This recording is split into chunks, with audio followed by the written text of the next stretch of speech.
Star plus के show Anupama ने एक मिसाल पेश की है। ये शो पहला ऐसा शो है जो अपने ऑन एयर होने के साथ ही टीआरपी की लिस्ट में लगातार टॉप पोजीशन पर कायम है। और इस शो के कामयाब होने के पीछे की सबसे बड़ी वजह इसकी कहानी के साथ साथ रूपाली गांगुली की दमदार एक्टिंग भी है। लेकिन क्या आप जानते हैं कि आखिर रूपाली को अनुपमा शो मिला कैसे था? तो आपको इसके पीछे की पूरी कहानी बताते हैं।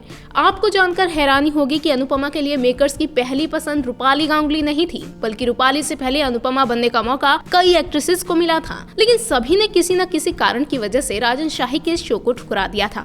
इस लिस्ट में सबसे पहला नाम आता है मोना सिंह का। जी हाँ, जैसी कोई नहीं फेम एक्ट्रेस मोना सिंह को अनुपमा का ऑफर दिया गया था, लेकिन मोना ने इस शो को क्यों करने से इनकार कर दिया, ये बात अब भी सवाल बनी हुई है।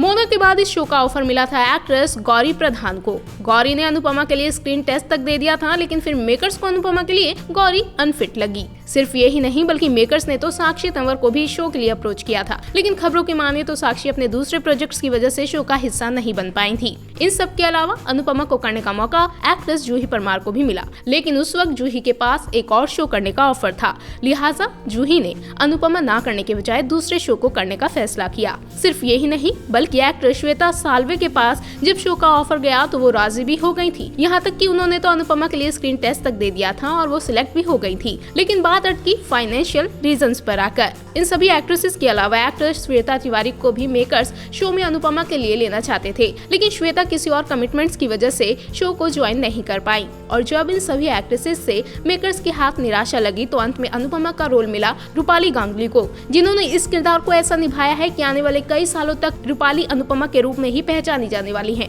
टीवी को एक और आइकॉनिक किरदार मिल गया है और वो है अनुपमा।